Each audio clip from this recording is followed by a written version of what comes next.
గం గణాధిపతయే నమః. ఓ మహారాజా, నీ దయకు అనుగ్రహానికి పాత్రులమై ఎన్నో భోగభాగ్యాలను వైభవాలను నీ వల్ల అనుభవించాము. ఇప్పుడు మీరే దుఃఖాన్ని శరీర బాధను అనుభవిస్తుంటే కృతఘ్నుల్లా మేము మా పదవులను అంటిపెట్టుకోవాలనుకోవటం లేదు. మీ అభీష్టం మేరకే హేమకంఠునికి రాజ్యాభిషేకం గావించి మీతో అరణ్యాలకు అనుసరించి వస్తాము. అందుకు అనుమతించండి అంటూ వేడుకున్నారు. అప్పుడు ఆ రాజు భార్య అయిన రాణి సుధర్మ మంత్రులను వారిస్తూ ఇలా అన్నది. ఓ మంత్రి పుంగవులారా, నేను పాతివ్రత్య ధర్మాన్ని అనుసరించి నా భర్తతో కూడా అడవికెళతాను.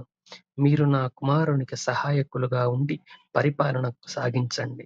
అది మీకు నాకు ఉభయతారకము. అలాగే కుమారుడైన హేమకంఠుడు కూడా, తండ్రి, మీ సేవ కన్నా నేను ఇంక కోరుకునేదేమీ లేదు. ఈ రాజ్యము, ధనము వీటి వల్ల నాకేమీ ప్రయోజనం లేదు. మిమ్మల్నే అనుసరించి వచ్చి మీ సేవలో తరిస్తాను అన్నాడు. అప్పుడు రాజైన సోమకాంతుడు తన కుమారుని చేరపిలిచి, నాయనా, కుమారుడైన వాడికి పితృవాక్య పరిపాలన చేయటం, శ్రద్ధతో పితరులకు శ్రాద్ధాధికములు చేయటము, గయలో పిండ ప్రదానము చేయటము ప్రధాన కర్తవ్యాలని శాస్త్రాలు ఘోషిస్తున్నాయి. కనుక నీవు ఈ మంత్రివర్యుల సాయంతో రాజ్యపాలన కొనసాగించు. ధర్మబద్ధుడవై ప్రజారంజకంగా రాజ్య పరిపాలన చేయడమే నీ ప్రస్తుత కర్తవ్యం. నేను ఒక్కడిని భార్యాసహితుడనై అరణ్యాలకు వెళ్ళ నిశ్చయించాను అని అతనిని తనతో తోడ్కొని రహస్య ఆలోచనా మందిరంలోకి వెళ్ళి అతడికి నానా విధములైన ఆచార వ్యవహారములను, రాజనీతి రహస్యములను ఇలా ఉపదేశించసాగాడు.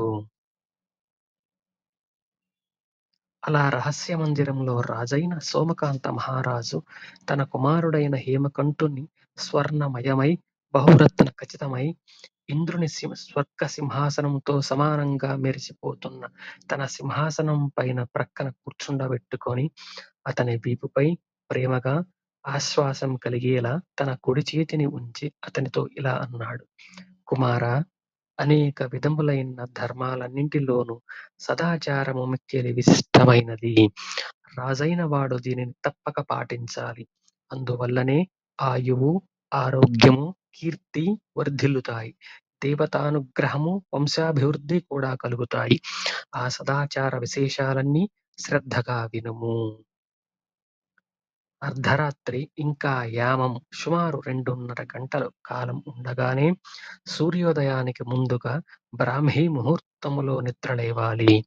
వెంటనే పడుకున్న శయ్యను వీడి శుచైన స్థానంలో కూర్చొని తన ఆచార్యుని అంటే గురువును, దేవతలను ప్రణవం అంటే ఓంకారం సహితంగా భూమాతను ధ్యానించాలి. భూమిపై పాదాలుంచుతున్నందున అపరాధ క్షమాపణ కోరి ఆ తరువాత బ్రహ్మాది దేవతలకు సైతం వరప్రదుడై సకల ఆగమముల చేత కొనియాడబడుతున్నవాడు, చతుర్విధ పురుషార్థములను ప్రసాదించేవాడు, వాక్కులకు మనస్సుకు అతీతుడు అయిన గజాననునికి నమస్కరించాలి. త్రిమూర్తులైన బ్రహ్మ విష్ణు మహేశ్వరులను స్మరించి మానసోపచారములో పూజ చేసి ఆ పిదప బహిప్రదేశానికి చేతిలో నీటి పాత్రను తీసుకొని గ్రామానికి నైరుతి దిక్కుగా వెళ్ళాలి.